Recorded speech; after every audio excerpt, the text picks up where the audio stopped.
Bom, pessoal, aqui eu, entre um vídeo e outro, né, fiz uma correçãozinha aqui no meu material, né, já que, como eu tinha falado aqui, o sal ele é pouco solúvel, então a maior parte dele fica nessa forma aqui não solubilizado, então eu deixei a flechinha no sentido direto aqui menor, né, só para vocês perceberem que o equilíbrio ele é deslocado para o lado de manter o sal nessa forma que muito pouco dele vai solubilizar, né. Então o que eu quero mostrar para vocês é que esse sistema aqui, esse becker aqui, ó, quando a quantidade de sal que não solubiliza ficar na quantidade que tem que ser e a que vai solubilizar já está solubilizada, isso aqui é um sistema em equilíbrio. A gente sempre vai ter moléculas que estão solúveis se precipitando, ao passo de que algumas que estavam precipitadas voltam a se solubilizar. O que acontece é que as duas quantidades é que não mudam, entenderam? Aquilo que a gente já estudou em equilíbrio químico, né? Então, esse sistema aqui, de dissolução, sólido se dissolvendo, mas cátions que já estavam solubilizados voltando a precipitar, isso aqui entra em equilíbrio.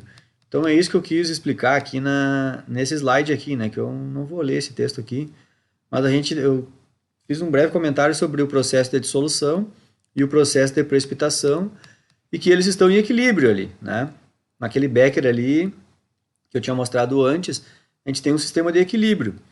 É um sistema heterogêneo, mas está em equilíbrio. A maior parte do sal está precipitada no fundo e uma pequena parte do sal está solubilizado no meio aquoso. E é claro que vai ter uma hora em que aquela pequena parte ali, parte dela precipita, mas no momento que ela precipita já tem outras que voltam a se solubilizar também. Né? Lembram disso lá do equilíbrio químico. Então, se vocês está bastante quente aí na cabeça de vocês a memória de como é que funciona o equilíbrio químico, lembrem que no equilíbrio a velocidade da reação direta é igual à velocidade da reação inversa, né?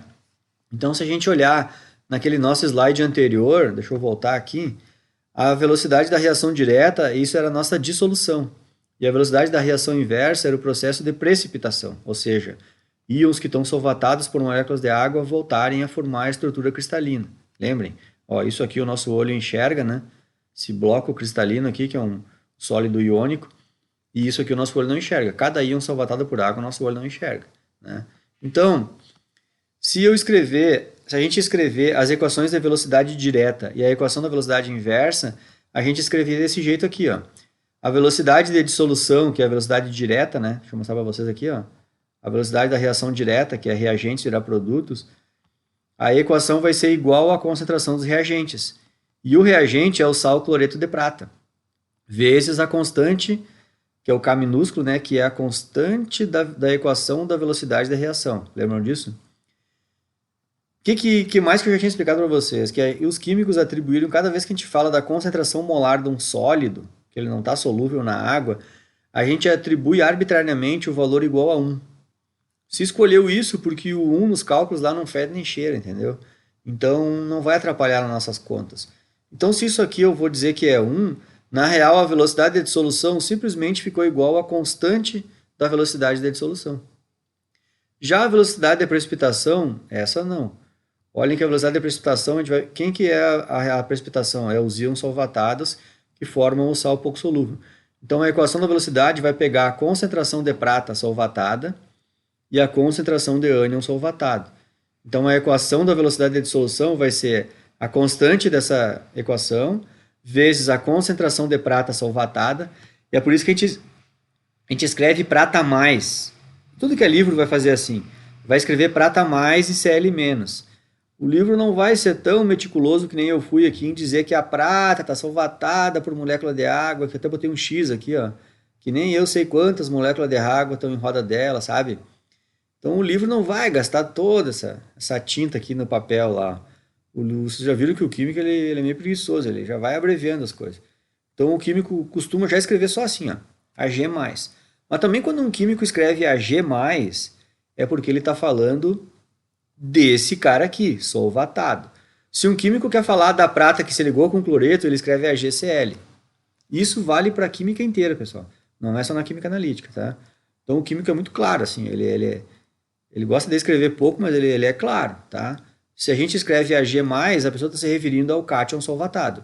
Se o químico escreveu Cl-, é o cloreto solvatado por água, tá? Então vejam que a velocidade da precipitação ela depende da concentração de prata que se solubilizou na água e da concentração de cloreto que solubilizou na água. E como o momento em que esse Becker aqui entrou em equilíbrio é quando a velocidade dos cátions que estão aqui precipitam se iguala na velocidade que os que estão precipitados voltam a se solubilizar. Esse meu próximo slide aqui, eu simplesmente fiz isso. Ó. Eu vou igualar a minha velocidade de dissolução com a velocidade de precipitação. Aqui à esquerda da igualdade, eu escrevi a equação da velocidade de dissolução, que a gente acabou de ver que ficou só o Ka1, né? Só a constantezinha, porque o AgCl sólido era igual a 1, lembra? E aqui do outro lado de K da igualdade, eu escrevi a equação da velocidade de precipitação, que é a constante da velocidade de precipitação vezes a concentração da prata solúvel vezes a concentração do cloreto solúvel. Vejam que nessa conta aqui eu tenho duas constantes, então eu passei essa constante para o lado de lá, que passou dividindo, e aqui eu volto a ter uma divisão de constantes. Se eu dividir duas constantes, eu vou obter uma nova constante. E vejam que o que vai me dizer essa constante? Essa constante nada mais é do que o produto. Pessoal, o produto na matemática é a mesma coisa que dizer multiplicação. Sabe? É uma coisa vezes a outra. Aí tu pode dizer, não, é o produto de tal coisa com tal coisa, entendeu? Produto é a mesma coisa que tu dizer multiplicar. Tá? Então vejam que essa constante aqui, na real, ela está falando da multiplicação dos íons que estão solvatados. Entenderam? Eu estou fazendo sinônimos para o nome correto, que é chamado constante do produto de solubilidade, entenderam? Inclusive o nome dessa constante aqui é chamado de KPS. K da constante, P de produto e S de solubilidade. Mas eu quero dar um sinônimo mais grosseirão, assim, meio toscão, assim, para, como é que eu vou dizer, para suavizar o nome aqui, é tipo um eufemismo, entendeu? Meio uma gíria do troço, é para vocês verem que é simples. Porque eu noto que um monte de aluno tem uma dificuldade enorme em entender isso aqui. Nossa, dá um bloqueio cerebral. Então, assim, ó, é bem simples. O que é o KPS?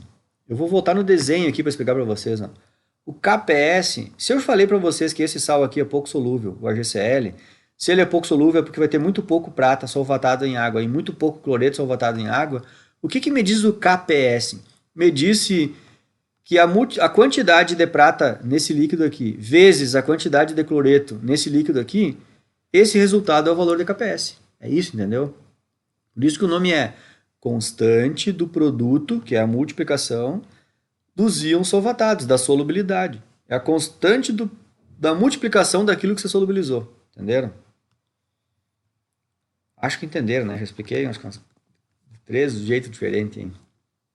É isso. Essa é a constante do produto de solubilidade. Saber essa constante é a mesma coisa que saber o quanto se solubiliza um sal. É isso aí. Tu batendo o olho no valor da constante, tu já sabe quanto que o sal vai se solubilizar. Se ele se solubiliza muito, se ele se solubiliza pouco, e assim vai, né? Inclusive, já vou fazer um comentário com vocês.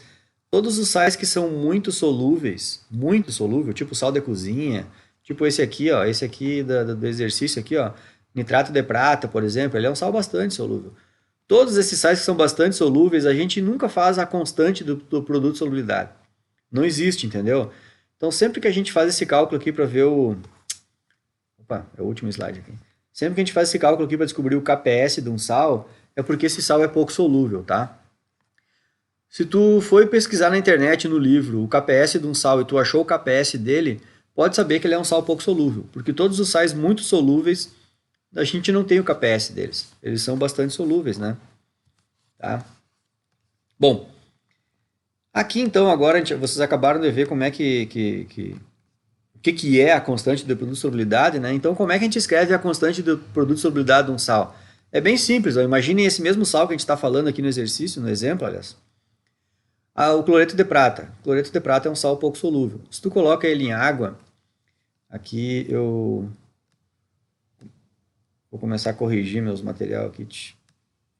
Já vamos corrigir o troço, né? Ele é um sal pouco solúvel. Muito pouco dele se solubiliza em Ag+, e Cl-, entenderam? Então, a maior parte do sal fica desse jeito aqui. Então, se eu for escrever a constante de equilíbrio, aquela que a gente aprendeu, eu vou escrever a concentração dos produtos, que é a prata que se solubilizou, o cloreto que se solubilizou, dividido pela concentração dos reagentes. Lembram? Concentração de água, a gente não bota nada, esquece, botar a concentração da água.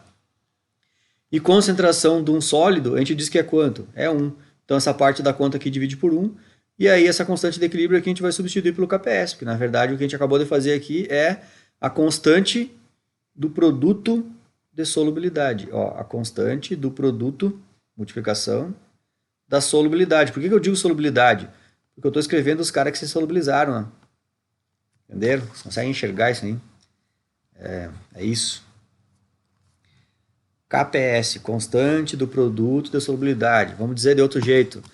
É a multiplicação dos íons que conseguiram se solubilizar, que era de um sal pouco solúvel, entenderam? É isso. Um outro jeito tosco aí. É a multiplicação da miserinha denada dos íons que conseguiram se solubilizar na parte aquosa, entenderam? É isso, tá? Aqui eu gosto, quando eu dou aula, eu gosto de explicar de um jeito genérico, né? Porque explicando do jeito genérico vale para qualquer exemplo. Então, por exemplo, genericamente eu posso dizer que um sal ele é formado por metal e um ânion, entendeu? E aí vai ser a estequiometria deles, né? Tantos metais para tantos ânions lá. Qualquer sal, quando se solubiliza em água, ele vai se solubilizar em quantidade de metal e ânions, né? E aí o KPS vai ser a quantidade do metal que se solubilizou, elevado a tantas vezes, né? E a quantidade do ânion que se solubilizou. O jeito mais correto de fazer é considerar a atividade também. Inclusive, a gente vai fazer exercícios disso, né? Aqui está o jeito mais simples de fazer. Mas o jeito mais correto, que é fazer os cálculos de solubilidade, é considerar a atividade do íon. E não só a concentração, como está escrito aqui. É claro que muitas vezes, em alguns exercícios, a gente só faz por aqui, né? Mas quando o exercício exigir esse rigor, aí vocês vão ter que fazer o cálculo da atividade. Mas como é que eu vou dizer? É bem tranquilo. Vocês vão ver que vai dar mais trabalho fazer, mas vocês até já aprenderam, porque vocês já aprenderam a calcular a atividade, né? Foi o que eu ensinei no assunto de equilíbrio químico. Então vocês já estudaram isso aí, já aprenderam, então não vai ser novidade para vocês esse assunto aí. Na real, a única novidade até agora é isso, é estudar a solubilidade de sal pouco solúvel, certo? Então, só até aqui já dá para a gente ver o primeiro exercício que eu propus lá na lista de exercício resolvido, né? O primeiro exercício foi esse aqui, ó. Eu pedi para vocês escreverem as constantes do produto de solubilidade, né? De alguns sais pouco solúveis aqui, ó. Então é só para vocês exercitarem, né? Como é que escreve o KPS dos sais, né? Que são pouco solúveis, tá? Então, aqui, por exemplo, o cloreto de prata. Como que seria o KPS do cloreto de prata? É a concentração da prata, né? Ó, a cada 1 mol desse sal, ele gera 1 mol de prata, né? Então, é a concentração da prata elevado a 1 vezes. A cada 1 mol desse sal gera 1 mol de cloreto. Então, é a concentração de cloreto elevado a 1. É que não precisa botar elevado a 1, né? Se não bota nada, é porque é 1. Aqui, fluoreto de magnésio. A cada 1 mol desse sal, ele gera 1 mol de magnésio. Então, é a concentração do magnésio 2+, elevado a 1. Então, não tem nada ali. Já a cada 1 mol desse sal, ele gera 2 ânions fluoreto. Então, vai ser a concentração do fluoreto elevado a 2. Porque cada 1 mol desse sal, ele gera 2 mol de fluoreto. Certo? Ah, professor, como é que eu sei que o magnésio é 2+? Olha, é barbada saber que o magnésio é 2+, porque magnésio é metal alcalino terroso. Todos os azuizinhos que estão enxergando aí, eles fazem parte do grupo ou família de metal alcalino terroso. Toda essa galera aí perde 2 elétrons, então o magnésio é 2+, tá? Os únicos átomos que a gente nunca tem certeza qual é o número de oxidação deles é os elementos de transição aqui, ó. Essa galera aqui toda, ó, que eu vou passar o mouse, ó. Toda essa galerinha aí, vocês nunca vão ter certeza qual é o número de oxidação deles. O resto é bem tranquilo. Essas duas primeiras colunas aqui tem umas exceções que eu já ensinei na Química Geral lá, né? Tá? Mas lá na Química Geral eu até cobro mais isso. Aqui na Química Analítica eu facilito a vida de vocês até. Então é bem tranquilo, vocês vão bater o olho no exercício e tirar a conclusão, né? Por exemplo, aqui é bem fácil, o magnésio é metal alcalino terroso é 2+. Outra, o flúor é halogênio, olha aqui, ó. O flúor tá aqui, ó. O flúor vai ganhar 1 elétron para ficar igual aos gás nobres. Então, todos os halogênios eles têm número de oxidação -1, né? Então, o ânion deles é menos 1. E beleza. Aqui está um exemplo, ó. E esse sal aqui, Ag2S, como será que é a carga do Ag? Ag é prata. A prata é um dos elementos Ah, vou parar esse meu vídeo aqui que vai passar o tempo.